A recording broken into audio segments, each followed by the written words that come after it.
Bonjour à tous et bienvenue à vous à ce point de l'actualité. Le ministre algérien des Affaires étrangères Ahmed Attaf a fait part lundi à Nairobi à l'issue d'une rencontre avec son homologue kenyan Musalia Mudavadi de la détermination de l'Algérie et du Kenya à consolider leurs relations à travers différents mécanismes, insistant sur l'impératif de renforcer le rôle de l'Union africaine. Le ministre des Affaires étrangères a estimé en outre qu'il était primordial d'explorer l'énorme potentiel de la coopération bilatérale, notamment dans les domaines du commerce, de l'agriculture, de l'industrie, de l'éducation, de la formation, de l'énergie, de la défense et de la sécurité. Attaf a par la suite exprimé l'engagement de l'Algérie à ne ménager aucun effort au sein du Conseil de sécurité pour exprimer et défendre les préoccupations africaines. Le ministre des Affaires étrangères Ahmed Attaf a reçu un appel téléphonique du secrétaire d'État américain Anthony Blinken. Les échanges entre les deux ministres ont porté sur les derniers développements de la situation dans les territoires palestiniens occupés, notamment à Gaza.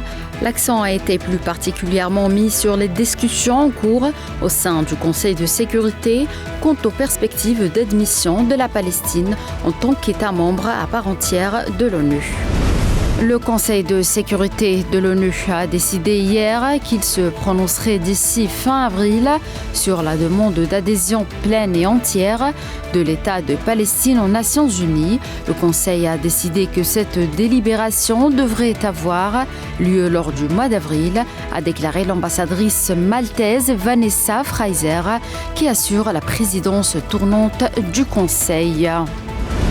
Empêcher les journalistes internationaux d'entrer à Gaza permet à la désinformation et au faux récit de prospérer, a déclaré le secrétaire général de l'ONU Antonio Guterres. La déclaration d'Antonio Guterres a coïncidé avec une déclaration de l'Association de la presse étrangère dans laquelle elle a exprimé sa crainte que le refus d'accès au journalisme indépendant soulève des questions sur ce que l'entité sioniste ne veut pas que les médias internationaux voient.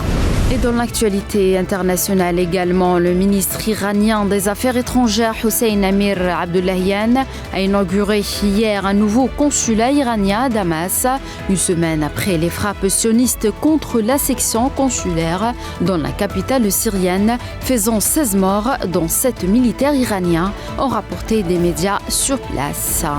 Enfin, les dirigeants de la communauté des États d'Amérique latine et des Caraïbes débattront vendredi d'une proposition de condamnation ferme et d'éventuelles sanctions contre l'Équateur après l'intrusion de policiers à l'ambassade du Mexique, a annoncé la présidente du Honduras, Xiomara Castro, qui préside le bloc.